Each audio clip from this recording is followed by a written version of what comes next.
regarding the test of knowledge, where Musa alayhi salam was asked a question. Who is the most knowledgeable? Being a Nabi of Allah subhanahu wa ta'ala, he said, yes, I have the most knowledge. He did not say it in a way to deny that Allah is the owner of knowledge and can bestow it upon anyone, but he felt Allah's bestowed it on me. I'm a Nabi. And Allah subhanahu wa ta'ala wanted to rectify that, correct it, fine tune it slightly. So Allah subhanahu wa ta'ala says, we want to show you someone who has more knowledge than you, not on a wholesome level, but certain categories of knowledge, we've granted him more. Like what happens with us. You have someone asks you, who's the most knowledgeable? And you say, that man. That's only in one field. But in another field, there's another man. And in the third field, there is another man. You have in the field of medicine, there might be a top doctor, but he might only be top in cardiology. Whereas you have a pediatrician who's an extremely brilliant doctor and he might be the best in that department. So even in one field, there are separate departments. And Allah wanted to show subhanahu wa ta'ala that to Musa alayhi salam. When it comes to the issue of knowledge, we should realize what is right, even if the whole world believes it's wrong. It's correct.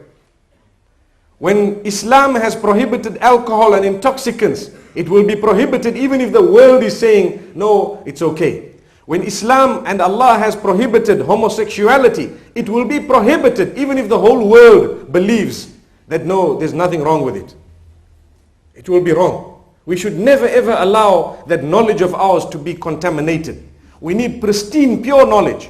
So the story is made mention of how Musa alayhi salam met al-Khidr. And when he met al-Khidr, certain things happened. I'm sure we must have heard those verses in Taraweeh. And we will still be hearing them this evening, part of those verses, inshallah.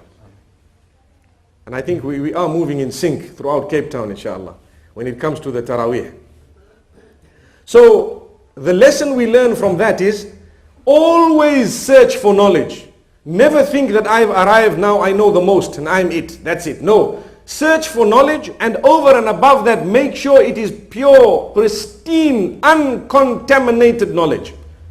And hunt for it and ask and keep on asking until you are satisfied of the source of the knowledge that this is now from Allah.